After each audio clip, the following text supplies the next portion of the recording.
नमस्कार दर्शकों, स्वागत है आप सभी का देवभूमि न्यूज़ टाइम में। और देखिए, मैं हूँ मंजिल कुमार और इस वक्त मैं मौजूद हूँ एकादश रुद्र मंदिर में। और देखिए, यहाँ मेरे पीछे आप देख रहे होंगे कि ठीक मंदिर की जो है सामने यहाँ पर ब्यास नदी बह रही है।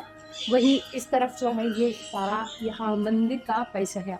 और आज हमारे साथ यहाँ बातचीत करने के लिए मौजूद है मंदिर के पुजारी।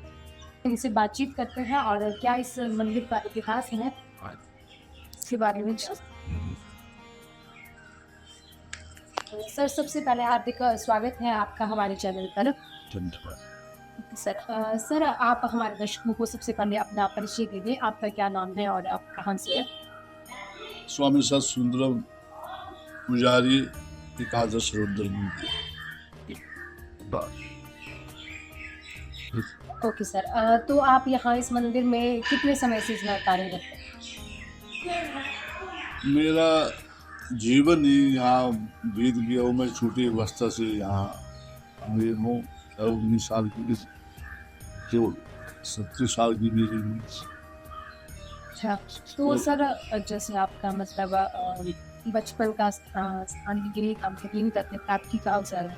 ऐसा था कि एक बार ऋग्वेद ठाकर साहब जो डीसी थे अभी उनसे एक दिन बात हो रही थी। पीछे जब एक फंक्शन में आते बोलते आप पुजारी कैसे बन गया आप? मैंने कहा तो हम जो सिलेक्ट किए गए हैं भगवान शंकर की तरफ से। वो बोलते हो कैसे सिलेक्ट कैसे करते हो?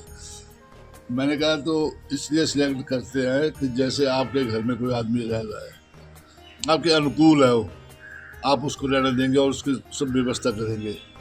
और जो प्रतिकूल होगा नहीं उसको नहीं रहने देंगे, चाहे कोई भी हो, चाहे आदमी अफसर हो, चाहे कुछ भी। ऐसे मैंने कहा इन्होंने भी बहुत समय देखा कि भाई, और हम तो मैंने कहा सिलेक्ट इसलिए भी हुए हैं क्योंकि हम लोग यहाँ जो व्यवस्था थी मंदिर में, दिन में भी आने में भी लोग डरते थे, दिन में भी, रात की बात छोड़ो।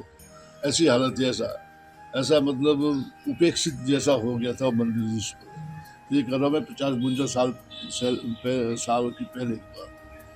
यहाँ लोग नहीं आ पाते थे कोई भी क्यों मंदिर सर, में। मतलब डर का माहौल था कि किस तरह उपेक्षित जब मतलब यहाँ कोई लोग आते थे, उसमें आबादी भी कम थी।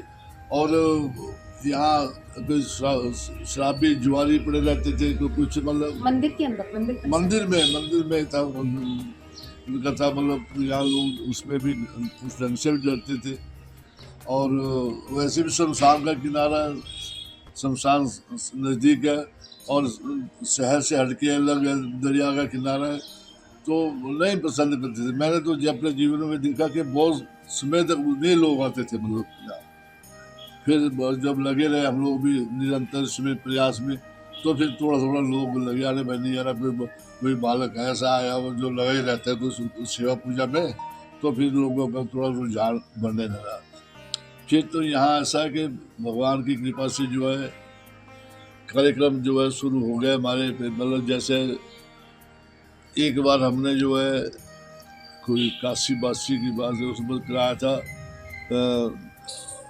श्रावण मास में 30 दिन जो है खंड रामायण कराया था हमने शुरू, जिसमें अभी ओम नमः शिवाय का जाप भी नहीं शुरू किया था। तो उस साल जो है हमने ओम नमः शिवाय 31 अखंड रामायण की है हमने उसको। सर, थोड़ा सा आप बता दें कि किस राज्य के द्वारा ये बनाया गया था और कितने सन में इसका निर्माण हुआ था? देखो सच्ची बात तो ऐसा है कि इसका कोई पूरा अभी तक इतिहास हमको भी समझ में नहीं आया, ना मिला भी नहीं ऐसा लिखा हुआ कहीं पर। ऐसे लोगों की बातें, तो लोग कहते हैं कि राजा विजय सेन के माँ थी साहिबनी साहबा, उन्होंने बनाया है।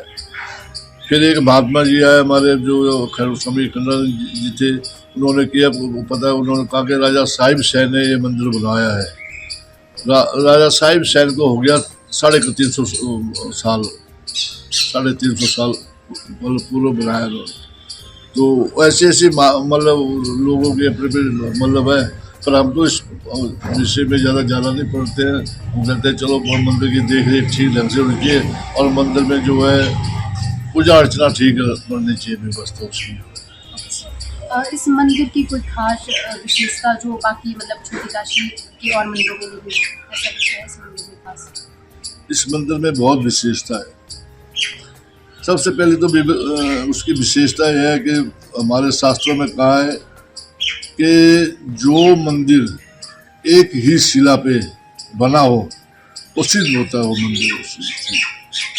तो हम लोगों ने देखा जब अभी पीछे जो लगा था उसमें शिवलिंग वगैरह का काम लगा था, मतलब तो लोग खुदाई कर रहे थे जब उसका, तो हमने देखा एक ही शिला के ऊपर जो है आया हुआ है, मतलब उसका एक सिद्ध का। और दूसरा शमशान जो है उसके साथ में हो और नदी का किनारा हो, वो मंदिर अद्भुत होता है अपने अपने आप में। और हमारे तो इसमें सबसे बड़ी बात तो यह है कि 46 साल आज जो हो गया इसको 100 मास चलाते हैं हम। कितना हो गया? 46। हमारी तो बेटा अभी उम्र भी नहीं हो गई पूरा। तो 46 सालों से हम निरंतर जो है चला रहे हैं। ओम नमः शिवाय का जाप चलता है, लंगर लगता है, 5-4 स्वामी रोज खाना कम से कम खाता है उसमें। ये सब लोग जानते हैं, सब लोगों ने देखा है। 46वां साल मना बैठे हम। अब इस बार जो है 47वां साल है। तो 47 साल से आप देखो, आप बताओ मेरे को कहीं कोई जगह ऐसी है जहाँ 47 सालों से एक आदमी चला रहा है? नहीं नजर आएगी। ये इसमें जो है, इसमें देव कृपा है। उसमें ये मैं कर रहा हूँ, इसमें ये भी कोई बात नहीं। इसमें जो है मुख्यतः जो है जो देव कृपा, भगवान जो गौरी शंकर की, माँ अन्नपूर्णा की इतनी कृपा है कि इतना एक महीना लंगर चलता है। हम कहीं मांगने में नहीं जाते और कहीं बाहर भी नहीं निकलते। एक महीना तो बाहर, सावन के महीने में श्रावण मास जो है 16 जुलाई से और 15 अगस्त तक हर साल चलता है उसमें। अच्छा, एक महीना 46 साल हो गए इसको चलाते हुए। अब इस बार जो है 47वां साल है। तो ये इससे ज़्यादा अद्भुत मेरे को नहीं लगता है, मतलब कोई बात होगी नहीं। हमारे जो है ये जो है रंग रोगन वगैरह करते हैं, इसको सजाते हैं ढंग से। और शिवरात्रि में एक हफ्ता को जो है हमारा ओम नमः शिवाय का जाप चलता है, जो श्रावण मास में एक महीना चलता है।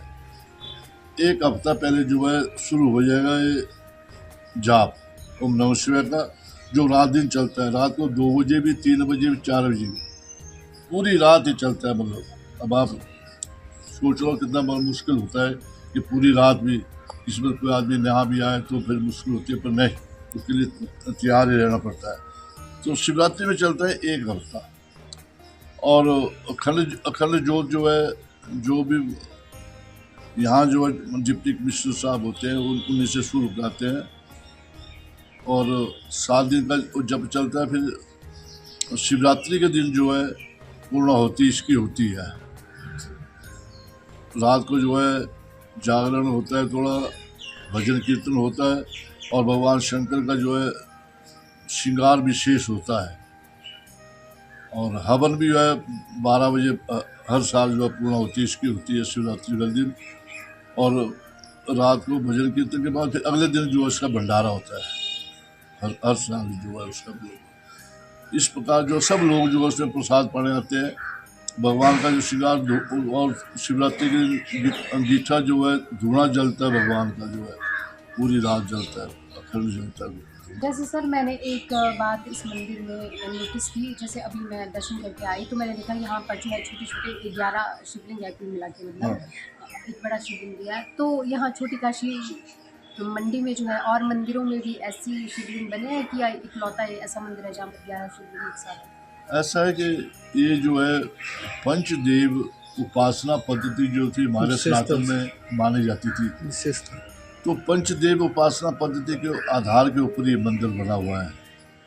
पंचदेव में आते हैं जैसे विष्णु, सूर्य, गणेश और माँ भगवती और भगवान शंकर, ये हो गया पंचदेव।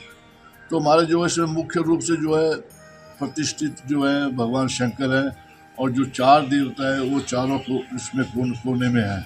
ये पंचदेव उपासना पद्धति माने जाते हैं, इसलिए इसका नाम एक जो पंचदेव भी मतलब मंदिर रखा हुआ है इसमें। तो 11 जो शिवलिंग है वो उड़ीसा में एक मंदिर है, वहाँ है एक, और एक मंदिर है जहाँ मतलब पंचदेव उपासना पद्धति का जो आधार के ऊपर जो बना हुआ है।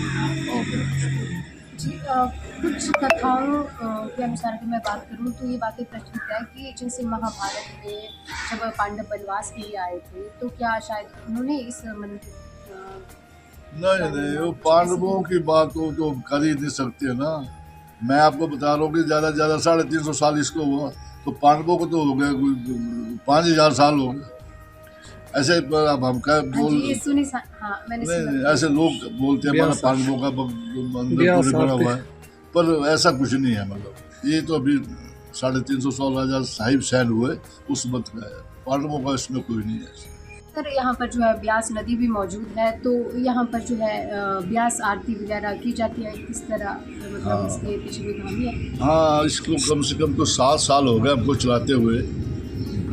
हर पूर्णमासी को जो है नदी ब्यास नदी में जो है आरती जो है उनकी की जाती है, हर एक पूर्णमासी को। इस 7 सालों से निरंतर ये परंपरा बनी हुई है और अभी तक जो है निर्वाण इसका हो रहा है।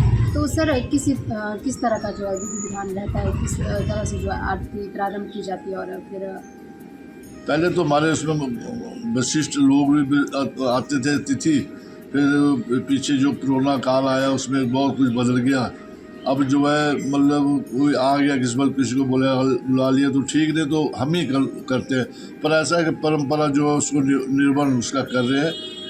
पूर्णमासी को जो है ब्यास आरती शाम को होगी, मतलब जो 5, 10, 15, 20, 50 आदमी जितने भी हो जाए उसमें करते हैं।